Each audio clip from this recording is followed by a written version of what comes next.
Morning, morning. Bakit Arribo tires ang napili ko para sa sasakyan ko? Papapakita ko sa inyo.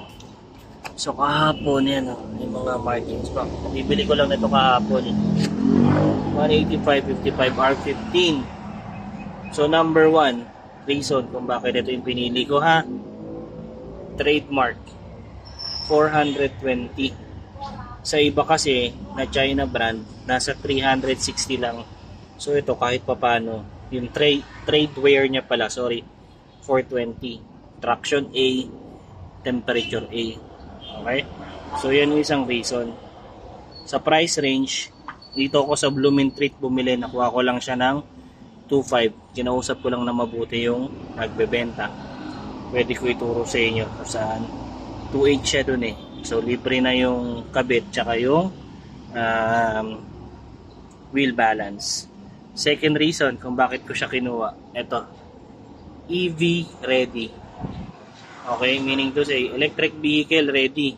Ito, nung na-review ko sa online, okay yung mga ganitong tires na EV ready. Kasi ang sabi nila, mas mabigat daw yung mga electric vehicle kaysa sa normal vehicle. Kaya ito yung EV ready kinuha ko. Yung ibang tire hindi. Dapat Ceylon ang bibilihin. Kaya lang ang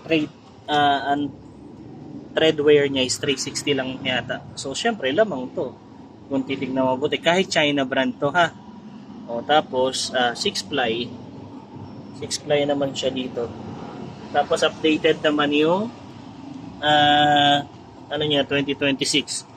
So dalawa tong binili ko kahapon. Sinubukan ko pa lang, okay naman, tahimik naman, tsaka comfort naman. Maganda rin yung yung pattern niya, parang yung sa high-end na brand. Pero again, China brand to, so mura lang. So ina-expect ko buhay nito mga 1 to 2 years, maganda na siguro. ROI ka na dito. Pero kung may pambili ka may pera ka, may pambili ka, di doon ka sa branded talaga. Ako ngayon kasi budget lang. So 82V. So meron naman yan sa online kung makikita nyo 82V kung ilan yung capacity ng load niya. Nasa 400 something 60 yata, 470 kilograms yata. So yun. Okay naman yan bago pa. So yung dalawa, mamaya pupunta ako doon para palitan. Kasi ito Yokohama. Ano bang neto? Wala namang nakalagay dito kung ilan yung tread wear niya. Pero syempre Yokohama yan, katulad yan, manipis na rin Gusto ko na rin palitan para wala tayong abala. So yun lang, gawa tayo ng mga susunod na video kung kamusta yung performance niya. Syempre 2.5 lang natin yan nakuha. Ayan. Ito yung isang advantage, EV ready na. So, mas sigurado, mas maganda yung takbo nito. Ito yung bago Arribo Comfort 6. Ayan,